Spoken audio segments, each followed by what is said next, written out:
Hello guys, আমি তোমাদের সাথে আজকে শেয়ার করছি গন্ধরাজ ঘোল। গন্ধরাজ ঘোলটা আমি কিভাবে বানাচ্ছি পুরোটাই তোমাদের সাথে শেয়ার করব। দেখতে থাকো স্কিপ না করে ভিডিওটা, আশা করি তোমাদের ভালো লাগবে। ফার্স্টে দেখো, আমি একটা বোলের মধ্যে টক দই নিয়ে নিয়েছি। টক দইটাকে ভালো করে আমি ফেটিয়ে নিয়েছি। এবার ইউজ করব গন্ধরাজ লেবু। এই গন্ধরাজ লেবুর খোসাটা গ্রেট করে টক দইয়ের মধ্যে একটু দিয়ে দিতে হবে, জাস্ট স্মেলের জন্য।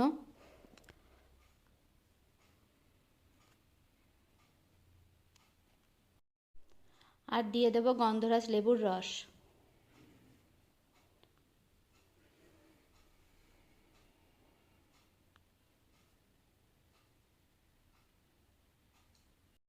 দিয়ে দেবো একটু লবণ।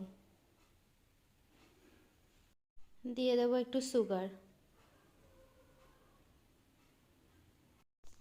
দিয়ে এটা ভালো করে একটু মিক্সড করে নিতে হবে। এবার দিয়ে দেবো একটু আইসের টুকরো। এবার এর মধ্যে জল দিয়ে ভালো করে এটাকে মিক্সড করে নেব। আবার অনেকে মিক্সিতে দিয়েও করতে পারো, আবার অনেকে এরকমভাবে গ্লাসের মধ্যে দিয়ে চামচ দিয়েও মিক্স করে নিতে পারো। তো দেখো, আমার রেডি গন্ধরাজ ঘোল। খেতেও ভীষণ টেস্টি হয়। ভিডিওটা ভালো লাগলে একটা সাবস্ক্রাইব করে দিও। টাটা।